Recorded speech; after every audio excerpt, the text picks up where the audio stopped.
Danger! This vegetable clogs your arteries and destroys circulation in your feet. There's a vegetable you probably eat almost every day, and it might be silently clogging your arteries. The problem isn't just fat, not just sugar either. The threat is sneakier, and it's hiding in foods you think are healthy. Cold feet, tingling, night cramps, that heavy feeling in your legs. These symptoms might seem harmless, but they're warning signs your body is trying to send you. In this episode, a renowned doctor reveals what's really behind hardened arteries, poor blood flow in the lower limbs, and what might be happening inside your body without you even noticing. He points out the most common mistakes we make right at breakfast, the so-called FIT, foods that quietly inflame your blood vessels, and the healthy-looking ingredient that sabotages your health every single day. And most importantly, how to reverse all of this with simple, natural, and powerful choices. So welcome to another episode of the HealEssence channel podcast. Good evening, Dr. Tanaka. For our listeners to get the full picture, I'd like you to start by explaining, in a simple way, what happens to our arteries and circulation as we age, especially in our legs. Why do they tend to harden or lose elasticity over time? And how does that end up affecting blood flow down to our feet? Great question to kick things off. When we're young, the walls of our blood vessels, the arteries, are really elastic thanks to collagen and elastin fibers. But as the years go by, a process called functional arteriosclerosis takes place. The cells in the vascular walls become less responsive, oxidative stress builds up, micro-injuries appear, and small lipid deposits start to form. This progressive stiffness reduces the artery's ability to dilate when blood flow needs to increase. And do people already feel that in their feet or legs? Sometimes people complain about tingling, numbness, or heaviness. Are those signs that circulation's already compromised? Exactly. When the arteries in the legs become stiff or partially blocked, the amount of blood reaching the feet decreases. The microvessels, arterioles and capillaries in the extremities, get deprived of proper perfusion, which causes that cold feeling, cramps, numbness, or even fluid retention. Plus, when we walk or stand, the muscles in our legs need more oxygen, but the supply doesn't keep up. That's what leads to early fatigue, heaviness, or mild pain in the calves. Interesting. Are there specific risk factors that speed up this hardening process in the legs, aside from just getting older? Yes, lots of factors make it worse. Chronic high blood pressure, elevated LDL cholesterol, poorly managed type 2 diabetes, smoking, and oxidative stress from diets low in antioxidants. There's also chronic low-grade inflammation, caused by poor eating habits, which plays a huge role. And of course, being sedentary makes it all worse, because physical movement promotes vasodilation and improves endothelial function.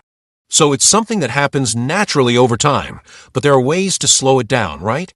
Before we talk about strategies, I'd like to emphasize, this process affects the whole circulation system, but when it happens in the legs and feet, gravity and distance make the local risk higher. Exactly right. In the lower limbs, gravity requires more pressure and vascular integrity, and any loss of elasticity or partial blockage has a bigger impact. If we don't intervene, it can develop into peripheral artery disease, foot ulcers, and even risk of amputations in extreme cases. So understanding this dynamic is crucial. I really like the foundation you're setting here. So in the next chapter, let's dive into how certain foods, ones that seem harmless, can actually speed up this blockage process and damage our arteries. Perfect. Let's break that down in the next chapter and help people start seeing their diet through a different lens. Dr. Tanaka, in the last chapter you brilliantly explained how the arteries in our legs harden over time. Now, I want to get into the part that everyone's most curious about, food. Does what we eat really have that much power over our blood vessels' health? Absolutely. What we eat is one of the most decisive factors for vascular health. Every meal we eat is like sending a biochemical message to the endothelium. That's the tissue lining the inside of your arteries. If that message comes loaded with trans fats, oxidized oils, and simple sugars, the endothelium gets inflamed, loses its ability to dilate, and starts accumulating small fat deposits.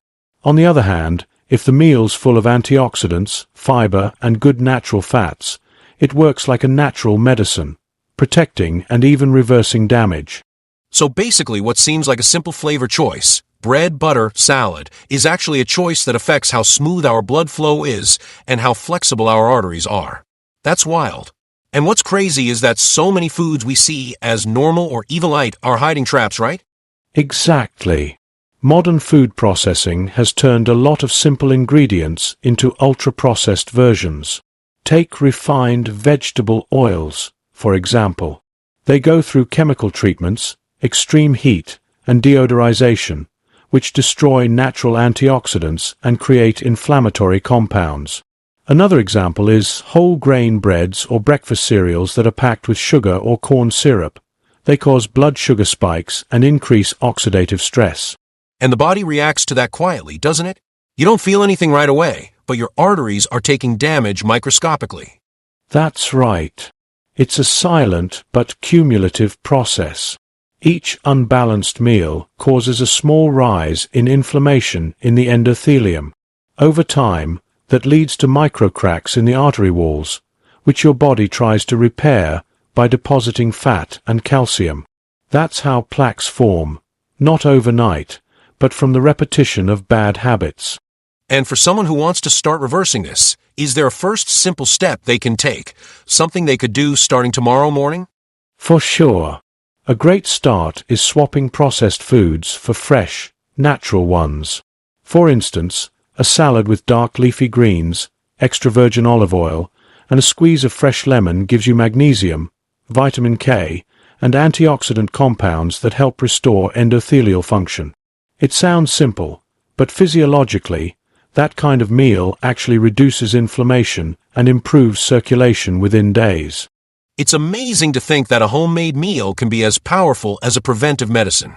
And that's exactly what I want to explore next, because there's a huge mistake people make in the morning with that so-called light breakfast that many believe is healthy, but you say is one of the worst for circulation. Exactly. It's one of the biggest modern diet mistakes, and it's worth explaining in detail. Dr. Tanaka, what shocks people most is learning that the classic breakfast, toast with margarine, maybe a box juice, and coffee with sweetener, can actually be one of the worst ways to start your day for circulation. Can you explain why that habit, which many see as light, actually contributes to clogged arteries? Of course. That kind of breakfast combines three major problems for vascular health: hydrogenated fats, refined sugar, and high glycemic carbs. Margarine, for example, contains trans or interesterified fats, which are extremely inflammatory. They get incorporated into the membranes of endothelial cells, the ones that line your blood vessels, making them less responsive and promoting plaque buildup. So basically, right from the first meal of the day, your body's getting hit with an inflammatory cocktail. And the toast, which seems harmless, is part of that bad combo too? Yep.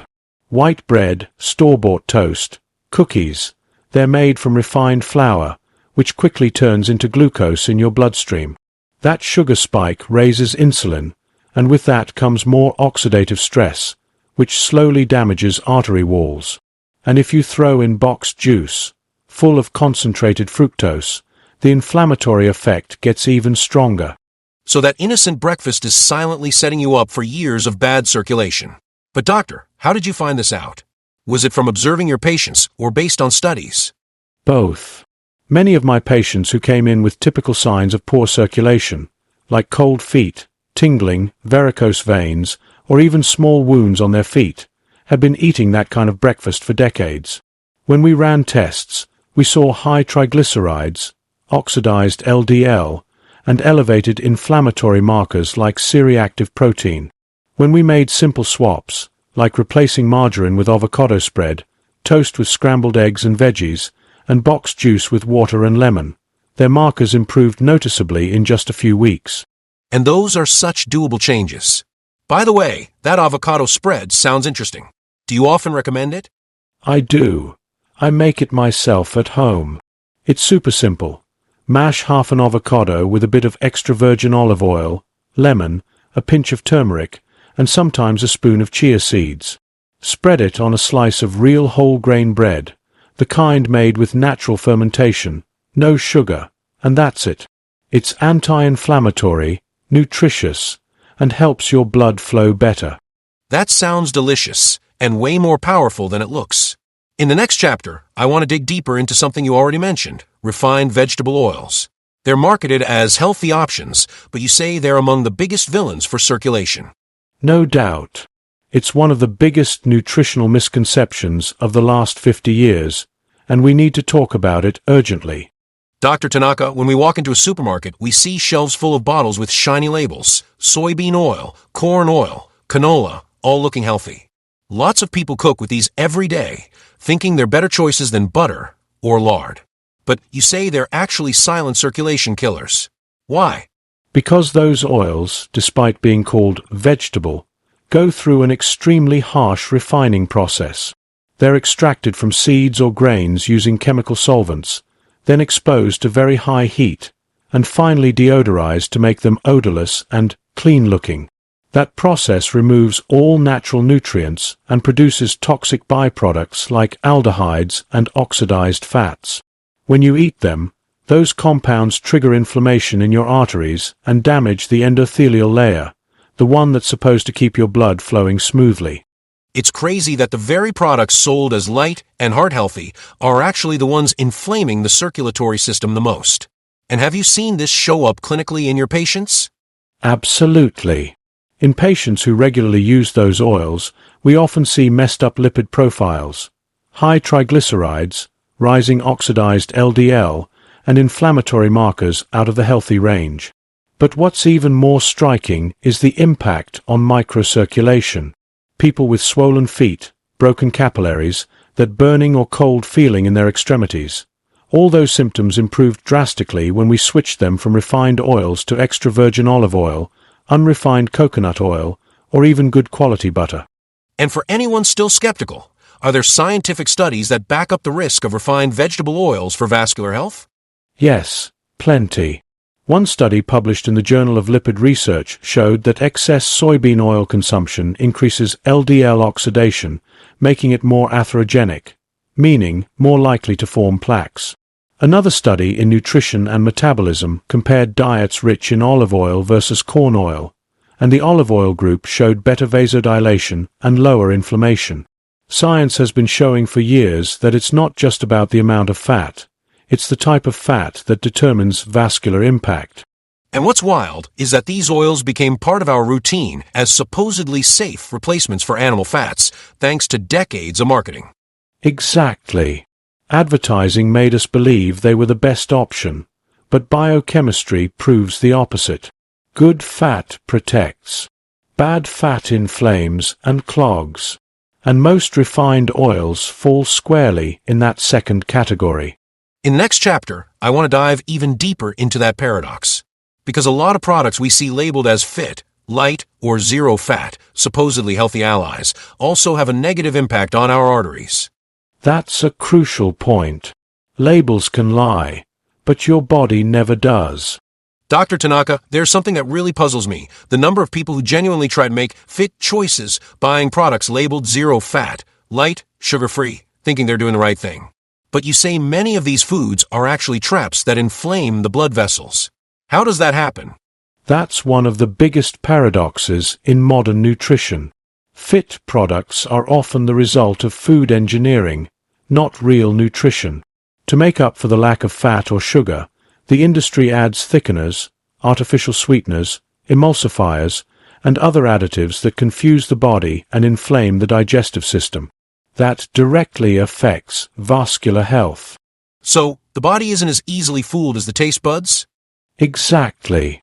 A zero-fat product, for example, might contain maltodextrin, a high glycemic index carb, which quickly raises blood sugar and triggers an inflammatory cascade. Likewise, artificial sweeteners like aspartame or sucralose disrupt gut microbiota and increase intestinal permeability. And when the gut becomes permeable, inflammatory substances leak into the bloodstream and reach the artery walls. So what seems like a smart choice actually turns into an inflammatory bomb for circulation, especially in the feet, which already struggle with poor oxygenation. And so many people think they're taking care of themselves when in fact they're sabotaging their own bodies. That happens all the time. I've had patients proudly tell me they were eating light yogurt with sugar-free granola, but when we looked at the ingredients list, there were 15 items: emulsifiers, flavorings, thickeners, hidden glucose syrup. That kind of product feeds silent inflammation, the kind that damages small vessels, like those in the legs and feet, without the person realizing it until symptoms like swelling, pain, varicose veins, or tingling start to show. It's scary to think the problem isn't in the food itself, but in what's been done to it. And doctor, in your practice, is there a classic case of a patient who trusted those products and got better after changing? Yes, I remember a very active 65-year-old woman who walked every day and ate right, according to her. But she struggled with cold feet, nighttime cramps, and pain when walking. When we reviewed her diet, she was drinking skim milk with light chocolate powder, using margarine, artificial sweetener, and eating processed snack bars. We switched things up: full-fat plain yogurt, fruit with cinnamon, avocado with pure cocoa, and a touch of raw honey. In 6 weeks, her symptoms disappeared, and her tests improved. That's amazing. Everything changed when she replaced the industrial-fit foods with real, natural ones. In the next chapter, I want to touch on another major point: sugar. Or more specifically, excess fructose, which many think is harmless. But you say it's one of the main causes of artery blockage. Yes. Sweetness can actually be more dangerous than bad fat, especially when it's part of your daily routine. Dr. Tanaka, you've already warned us about the dangers of bad fats, refined oils, and even overly fit products. But now I want to get into something even more common and delicate: sugar. More precisely, the fructose found in sodas, candies, syrups. Why is it so destructive for circulation, especially in the extremities like the feet? That's a crucial question. When fructose is consumed in excess, especially in its industrial form, like corn syrup, it overloads the liver, which converts much of it into fat. Part of that fat is released into the bloodstream as triglycerides, while another part builds up in the liver itself, causing inflammation. This process contributes to insulin resistance, endothelial dysfunction, and increased arterial stiffness. And what's tricky is that fructose has this natural image because it comes from fruit. But really what we're talking about in processed foods is a highly concentrated, isolated substance, right? Exactly. The fructose in fruit comes with fiber, vitamins, and antioxidants. It's absorbed slowly and in balance. But high fructose corn syrup, found in cookies, sodas, sauces, and even yogurts, hits the bloodstream abruptly and in large doses. It's like giving your arteries an inflammatory shock, especially the delicate ones that feed the feet. So that industrial fructose plays a direct role in clogging arteries? Yes. Studies show that high fructose levels increase the formation of advanced glycation end products, AGEs, which are inflammatory molecules that build up in blood vessel walls, making them stiffer. On top of that, fructose reduces nitric oxide production. That's the substance that helps your vessels stay relaxed and open. So, industrial fructose doesn't just promote blockage, it also limits the relaxation your arteries need for healthy blood flow. And that shows up directly in symptoms people feel: cold feet, numbness, that pins and needles feeling, right? Exactly. In my office, it's common to see patients with high sugar diets suffering from those symptoms. When they cut out sodas, processed desserts, and foods with corn syrup, the improvement is remarkable, both in lab results and how they feel. One patient, for instance, drank 3 glasses of soda a day. When he replaced them with hibiscus tea and mint water, his triglycerides dropped by half in 8 weeks. It's incredible how small changes can make such a huge difference. And that hibiscus tea with mint sounds like an amazing alternative, refreshing and protective. It really is. Besides tasting great, hibiscus tea is a natural vasodilator, helps control blood pressure, and has antioxidant properties. Add some fresh mint and a squeeze of lemon, and you've got yourself a powerful functional drink. So now let's move on to another silent enemy that hides where we least expect it: salt, or more specifically, hidden salt in ready-to-eat foods. A villain behind high blood pressure and vascular stiffness. Definitely. The problem isn't always the salt shaker.